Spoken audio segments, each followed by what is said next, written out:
Study point میں آپ کا خیر مقدم ہے۔ آج کچھ سوالات و جوابات کو حل کرنے کی کوشش کریں گے، تو آئیے تاخیر کیے بنا سوال کو دیکھتے ہیں اور اس کو حل کرنے کی کوشش کرتے ہیں۔ تو پہلا سوال کیا ہے بھائی؟ پہلا سوال ہے سیکھنے کے منصوبہ کی اہمیت کو کن بنیاد پر سمجھایا جا سکتا ہے؟ کسی 3 بنیاد کو تحریر کیجیے۔ یعنی سیکھنے سے پہلے جو ہم منصوبہ بناتے ہیں اس منصوبے کی کیا اہمیت ہے، اس اہمیت کی کیا بنیاد ہے، کسی 3 بنیاد کو ہمیں بچوں کو بتانا ہے اور سمجھانا ہے۔ تو آئیے دیکھتے ہیں کیا کیا بنیادیں ہیں۔ سیکھنے کے منصوبہ کی اہمیت کو مندرجہ ذیل نکات کے تحت سمجھایا جا سکتا ہے۔ پہلا کیا ہے بھائی؟ پہلا ہے تدریس کو مثبت بنانا۔ کیا ہے؟ تدریس کو مثبت بنانا، تدریس کو بہتر بنانا اور بچے میں سمجھداری پیدا کرنا۔ تو آئیے اس کے بارے میں پڑھتے ہیں۔ کسی موضوع یا مدعے پر طلباء میں سمجھداری پیدا کرنا، اس بات کو مرکز میں رکھ کر ہی درجہ کی سرگرمی کو پرنظم کیا جا سکتا ہے۔ مطلب کیا ہے؟ کسی موضوع یا مدعے پر طلباء میں سمجھداری پیدا کرنا۔ کوئی بھی موضوع پڑھانا ہے، کوئی بھی مدعا بچوں کو بتانا ہے تو بچے میں کیا ہے؟ پہلے سمجھداری پیدا کرنا ہے۔ اس بات کو مرکز میں، اس بات کو دھیان میں رکھ کر ہی ہماری جو سرگرمی ہے، بچے جو سرگرمی کریں گے وہ پرنظم کیا جا سکتا ہے اور بہتر بنایا جا سکتا ہے۔ اب دیکھیں، اس کے لیے ضروری ہے کہ مدعوں کے مطابق طریقوں اور وسائل کا منصوبائی طریقے سے انتظام کیا جائے۔ اب اس کے لیے کیا ضرورت پڑے گی؟ اس کے لیے ضرورت کیا ہے؟ تو مدعے کے مطابق طریقہ ہے، ذریعہ ہے، اس کا کیا ہے؟ منصوبائی طریقے سے انتظام کیا جائے۔ یعنی ایک منصوبہ کے تحت کیا جائے گا؟ انتظام کیا جائے گا۔ کیونکہ سکھانے کا مطلب کچھ بھی کہنا نہیں ہوتا اور نہ ہی سرگرمی کا مطلب طلباء میں ہلچل پیدا کرنا ہوتا۔ صحیح بات ہے، کیونکہ سکھانے کا مطلب صرف یہ نہیں ہے کہ بچہ میں ہلچل پیدا کرنا، اور سرگرمی کا مطلب بھی یہ نہیں ہے صرف بچہ کو ہلچل پیدا کر دیا جائے اور کچھ کہہ دیا جائے، بلکہ یہ مطلب نہیں ہوتا۔ بلکہ مثبت تدریس کا مطلب ہے مقصد کے حساب سے سرگرمی تیار کرنا۔ مثبت تدریس کا مقصد کیا ہے؟ کہ مثبت تدریس کا مطلب یہی ہوگا کہ مقصد کے حساب سے، یعنی بچے جس مقصد کے تحت پڑھائی کر رہے ہیں، ہم بچے کو کس مقصد کے تحت پڑھائی کریں گے تو اس سرگرمی کو تیار کرنا، مطلب ایسے سرگرمی کو تیار کرنا جس میں بچے اکتاہٹ کا شکار نہ ہو جائیں، بچے کو پریشانی نہ ہو، بلکہ بچے دلچسپی سے اس سرگرمی کو کریں، تب جا کر وہ مثبت پہلو کہلائے گا۔ اور کیا کہا جا رہا ہے؟ اور اس کا استعمال کرنا اور ایسا بغیر سابقہ تیاری اور منصوبہ کے ممکن نہیں۔ ہاں، جب تک ہم منصوبہ نہیں بنائیں گے تب تک ایسا کرنا ممکن نہیں ہو جائے گا، ورنہ جو پڑھا دیں گے اور جو چاہیں گے وہ پڑھا دیں گے، تو اس سے بچے کے سرگرمی بھی مثبت طریقے سے نہیں ہو پائیں گے اور نہ بچے کی پڑھائی بھی صحیح طور سے ہو جائے گی۔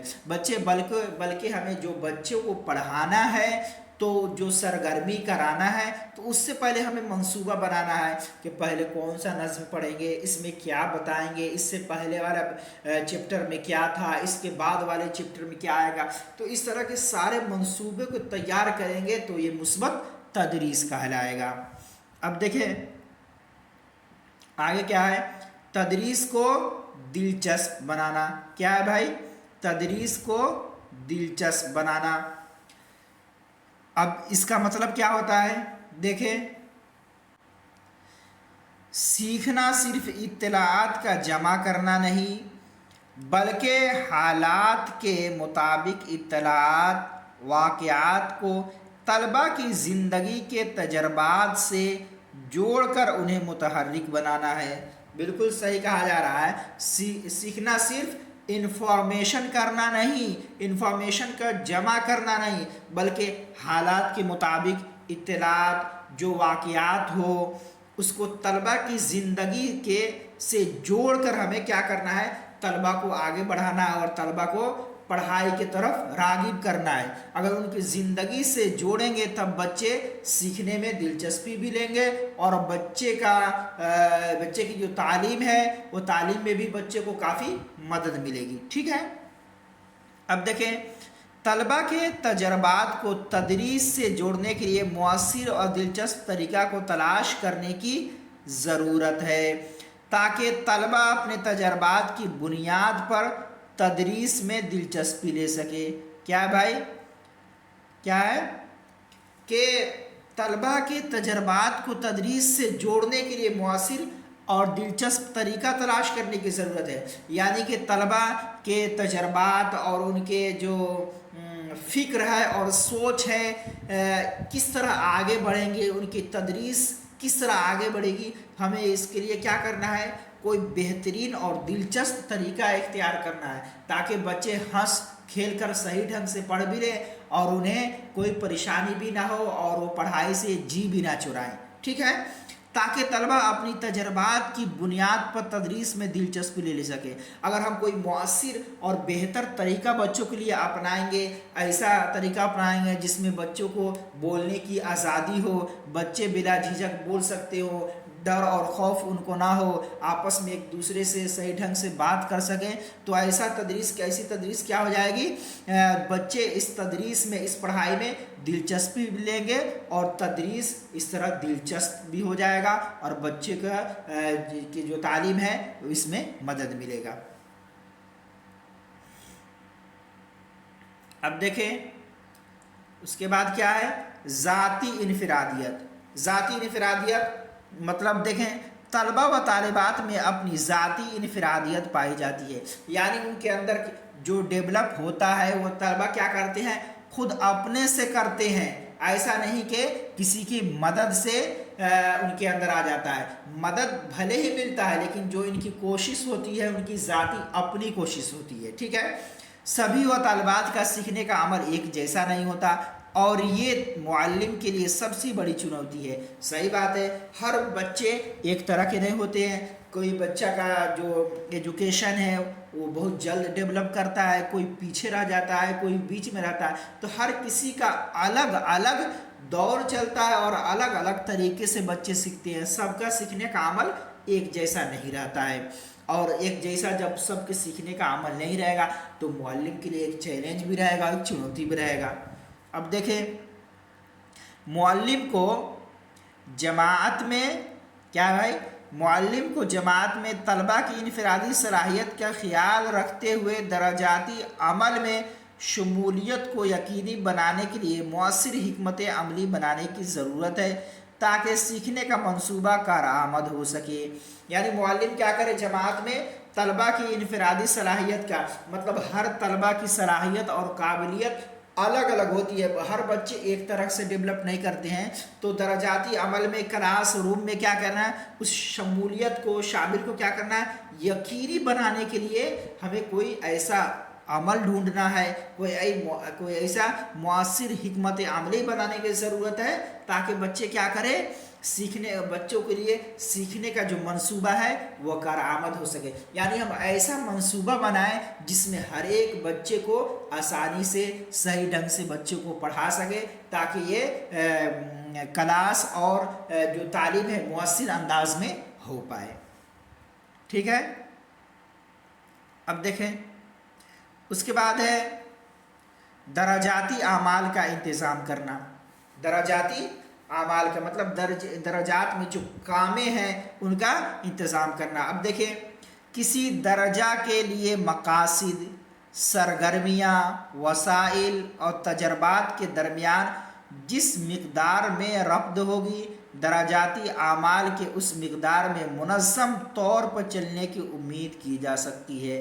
बिल्कुल सही है भाई, मतलब किसी दर्जा के लिए जो मकासिद है, जो मकसद है उसका, उसके जो सरगर्मियाँ हैं, वसाइल है, ज़रिया है और तजर्बात के दरमियान जिस मिक़दार में रब्त होगी, उसी अंदाज से क्या होगा, बच्चे डेवलप करेंगे और दर्जात पुरनज़्म और पुरमुनज़्ज़म हो जाएंगे। मतलब ये कि अगर जिस दर्जा के मकासद बेहतर हो, उसमें सरगर्मियाँ सही ढंग से होती हो, पढ़ने के जो ज़रिया वो बेहतर अंदाज में किया जाता हो, और जो तजर्बात हो उसके दरमियान जिस मिकदार में रब्त होगी, यानी जिस तरह बेहतर अंदाज में लगाव होगी, उस तरह मुनज़्ज़म तौर पर बच्चे से चलने की उम्मीद भी की जा सकती है और बच्चे बेहतर ढंग से अपने आप को ढाल भी सकते हैं। इसके साथ निसाब के मुख्तलिफ मराहिल के मुताबिक मकासद और वसाइल क्या है, मकासद और वसाइल का इंतखाब और इस्तेमाल करना भी दर्जा के निज़ाम को सही ढंग से चलाने के लिए मददगार होता है।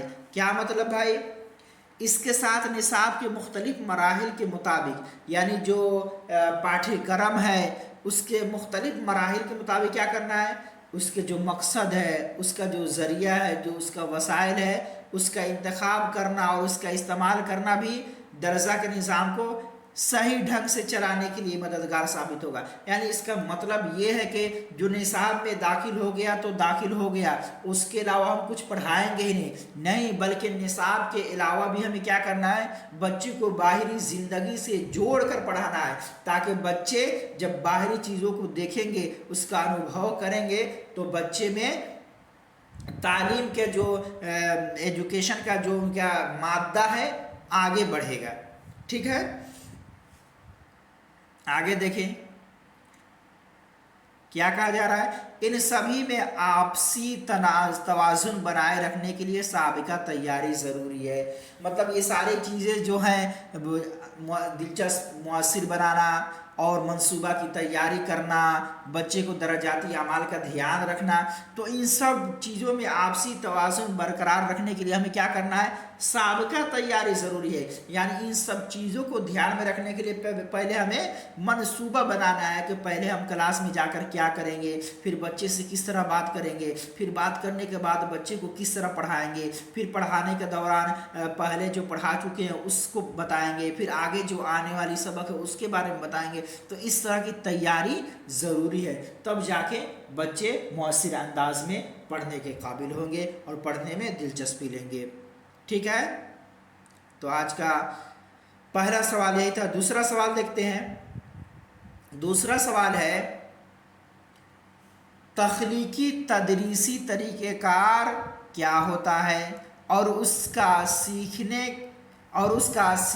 के मंसूबा के साथ क्या रिश्ता है, वाज़े करें। एक और भी है, तख्लीकी दराजाती आमाल में सीखने के मंसूबा के ताल्लुक़ की वजाहत करें। क्या मतलब भाई, तख्लीकी तदरीसी तरीक़ेकार क्या होता है, यानी तख्लीक क्या होता है, जो अपने से बच्चे नई तख्लीक को अंजाम देते हैं, यानी बच्चे करके सीखते हैं, सोचते हैं, फ़िक्र करते हैं, लिखते हैं, खुद से करते हैं, यही बच्चों का तख्लीकी होता है। उसी तरह तख्लीकी दराजाती आमाल, यानी दर्जा में जो अपना हुनर दिखाते हैं, अपना तख्लीक करते हैं, जो लिखते हैं, उसी के ताल्लुक़ से है। उसकी देखते हैं, वज़ाहत से बात समझ में आ जाएगी आपको। अब देखें, तख्लीकी तदरीसी तरीक़ेकार से मुराद जमात में मुअल्लिम के ज़रिए सीखने का ऐसा माहौल तैयार किया जाए जिसमें तलबा व तालिबात सरगर्म हो। क्या मतलब, यानी तख्लीकी जो बच्चे के जो अंदर जो तख्लीकी मादा है, बच्चे को जिस सीखने का जो तौर तरीका है, उस तदरीसी तरीक़ेकार से मुराद हमें क्या करना है, मुअल्लिम के लिए क्या ज़रूरी है कि दर्जा में ऐसा माहौल तैयार करना है जिसमें तलबा बिल्कुल सरगर्म हो और पढ़ने में दिलचस्पी लेते हो। उसी तरह तलबा व तालिबात को किसी मजमून पर सोचने और अपनी राय देने की आज़ादी हो। यानी तख्लीकी कार वही कहते हैं कि बच्चे अपनी फ़िक्र को दूसरी जगह बढ़ा सके, बता सके। मतलब बच्चों को ये आज़ादी दी जाए कि बच्चे को किसी भी मजमून पर सोचने और समझने की اپنی رائے رکھتے ہوں اور آزاد ہو، تب تب ان کا تخلیقی تدریسی طریقہ کار، ان کا تخلیق بھی بہتر ہوگا اور ہمارا تدریسی طریقہ کار بھی بہتر ہو سکتا ہے۔ اگر بچے اپنے مرضی کے مطابق سوچیں گے، سمجھیں گے، پھر لکھیں گے تو ان کا تخلیق بہتر ہوگا۔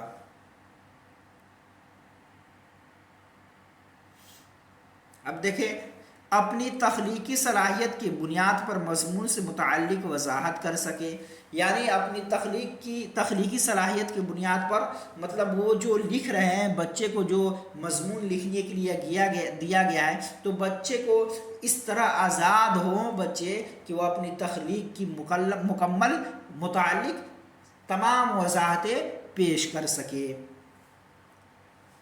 یہ کس بنیاد پر ہوگا؟ ان کی تخلیق کی بنیاد پر ہوگا۔ اس طرح کے تدریسی طریقہ کار میں معلم ایک رہنما کی حیثیت رکھتا ہے، یعنی اس طرح کی جو تدریسی طریقہ کار ہے جس میں بچے سوچ کر سمجھ کر اپنے سے جو لکھتے پڑھتے ہیں، اس میں معلم کا کیا کام ہے؟ ایک رہنما، یعنی ایک گائیڈ لائنس ہے، مطلب گائیڈ دینے والا، گائیڈ کرنے والا ہے، ٹھیک ہے، سہایتا کرنے والا، بس اتنا ہی کام ہے معلم کی۔ معلم ساکن اور بچے متحرک رہتے ہیں۔ اس میں کیا ہے؟ بچے خود سے کرنے کے کام کرتے ہیں اور معلم کیا رہتے ہیں؟ بالکل ساکن رہتے ہیں، اپنی جگہ پر بیٹھے رہتے ہیں، اور بچے سوچتے ہیں، سمجھتے ہیں، فکر کرتے ہیں، تب جا کے تخلیق کرتے ہیں، یعنی لکھتے ہیں، ٹھیک ہے۔ اب دیکھیں، معلم اس طرح کی تدریس میں طلباء کو اندازہ لگانے اور انداز کو ظاہر کرنے کے مواقع مہیا کراتے ہیں۔ معلم اس تدریس میں کیا کرتے ہیں؟ طلباء کو اندازہ کرنے، یعنی بچہ کو سوچنے سمجھنے کو ظاہر کرنے کے مواقع فراہم دیتے ہیں کہ تم سوچو سمجھو، پھر اپنے تخلیق کو ظاہر کرو، لکھو، ٹھیک ہے۔ اس میں معلم کے ذریعہ ان کے تجربات کو تدریس سے جوڑتے ہوئے سیکھنے کا منصوبہ بنانے کی کوشش کی جاتی ہے۔ کیا ہے؟ اس میں معلم کے ذریعہ جو ان کے تجربات ہیں، جو ان کے فکر ہیں، جو ان کی سوچ ہے، تدریس سے جوڑتے ہوئے کیا کیا جاتا ہے؟ سیکھنے کا منصوبہ بنانے کی کوشش کی جاتی ہے اس میں۔ اب دیکھیں، اس طرح کی تخلیقی درجاتی اعمال سے بچوں کے تجربات سے واقفیت ہوتی ہے۔ اب صحیح بات ہے، اس طرح کے بچے سوچیں گے، سمجھیں گے، اپنے فکر کے مطابق لکھیں گے، تو جو بچے کے تجربات ہیں اس سے استاد کیا ہوں گے؟ واقف ہوں گے کہ بچے کو سوچنے اور سمجھنے کا انداز کیسا ہے، وہ کس ڈھنگ سے سوچتے ہیں، یہ ساری چیز ظاہر ہو جائے گی اگر ہم آزادی بچوں کو دیں سوچنے سمجھنے کا تب، ورنہ اگر ڈانٹ ڈپٹ کر رکھیں گے تو بچہ کبھی بھی نہیں پڑھ پائے گا۔ تو اس کا پڑھائی کا مقصد ہی کہ بچے کو آزادی دے اور بچے کو دلچسپ انداز سے پڑھائیں، ٹھیک ہے۔ ان کے ماحول اور حالات کی جانکاری ہوتی ہے، ان کے مختلف ذہنی سطح کو جاننے کا موقع ملتا ہے، جو کہ سیکھنے کا منصوبہ بنانے میں مفید اور کارآمد ثابت ہوتا ہے۔ بالکل صحیح جواب صحیح ہے کہ ان کے ماحول اور حالات کی بھی جانکاری ہوتی ہے۔ جب بچے سوچ سمجھ کر لکھتے ہیں، خود سے تخلیق کرتے ہیں، تو ان کے ماحول کو بھی ہم سمجھ پاتے ہیں، ان کے حالات کی بھی جانکاری ہو جاتی ہے۔ اس طرح ان کی مختلف ذہنی سطح کو جاننے کا موقع ملتا ہے، جو کہ سیکھنے کا منصوبہ بنانے میں مفید اور کارآمد ثابت ہوتا ہے۔ یعنی جب ہم بچے کے یہ سارے کام کریں گے، سوچ سمجھ کر لکھیں گے، تو جب ان کے حالات کو ہم جان لیں گے تو پھر ہمیں منصوبہ بنانے میں ہمارا منصوبہ بھی مفید ہوگا اور کارآمد ہوگا۔ اس لیے کہ جب ہم بچے کو جان لیں گے کہ بچہ کس طرح ہے، اس کا سوچنے سمجھنے کا ڈھنگ کیسا ہے، تو ہم اسی انداز سے کیا کریں گے؟ منصوبہ بنائیں گے اور اس کو پڑھائیں گے۔ تو اس طرح کے منصوبہ بنانے سے طالب مؤثر انداز میں پروگریس کرے گا اور آگے بڑھ جائے گا، ٹھیک ہے۔ چلیں دیکھتے ہیں اب کیا ہے بھائی، تخلیقی تدریس کا منصوبہ بناتے وقت مندرجہ ذیل سوالوں کی فہرست بنائی جا سکتی ہے۔ یعنی جب ہم تخلیقی تدریس کا منصوبہ بناتے ہیں تو اس وقت ہمیں چند سوال جو ہیں اس کی فہرست بنا سکتے ہیں۔ اس میں کیا ہے دیکھتے ہیں، طلباء کے ساتھ ان کے آس پاس کی चीज़ों के बारे में बातचीत करना, यानी तलबा के आस पास जो चीज़ें हैं, यानी तुम्हारे घर के बगल में क्या है, गाड़ी है, मस्जिद है, स्कूल है, दरख्त है, पेड़ है, क्या है, जो उस तरह की बातचीत करना। तुम्हारे घर में क्या हुआ, ठीक है। आगे देखते हैं, आगे क्या है भाई, आगे है उनसे उनके आसपास में होने वाले कामों पर बातचीत करना, यानी उनके आसपास में जो काम हो रहे हैं इसके ताल्लुक से भी क्या करना है, बात करना है। उनसे दर्जा रखी हुई, क्या है भाई, उनसे दर्जा रखी हुई अशिया और दर्जा में होने वाले कामों के बारे में बातचीत करेंगे। यानी उनसे दर्जा में जो रखी हुई अशिया है, मतलब जो क्लास रूम में जो भी चीज़ रखा है उसके बारे में बातचीत करेंगे, और दर्जा में होने वाले कामों के बारे में बातचीत करेंगे, ठीक है। अब देखें, 2-3 बड़े शक्ल के आसान तस्वीर रखना और एक एक करके उनके बारे में तलबा से गुफ्तगू करना और उन्हें तस्वीर बनाने का मौका देना, ठीक है। क्या करना है हमें, 2-3 बड़े शक्ल के आसान तस्वीर रखना और एक एक करके उनके बारे में तलबा से गुफ्तगू करना कि ये तस्वीर क्या है, ये किस चीज़ की है, इससे क्या समझ में आ रहा है, और उन्हें तस्वीर बनाने का क्या करना है, मौका देना है, ठीक है। तो इस तरह के जब हम बच्चे को पहले जाने के बाद इस तरह का मंसूबा बनाकर जाएंगे और बच्चों को पहले बातचीत करेंगे, उसका माहौल बनाएंगे, तो बच्चे पढ़ने में सरगर्म होंगे। चलिए आज का क्लास ख़त्म करते हैं। शुक्रिया, जज़ाकल्लाह।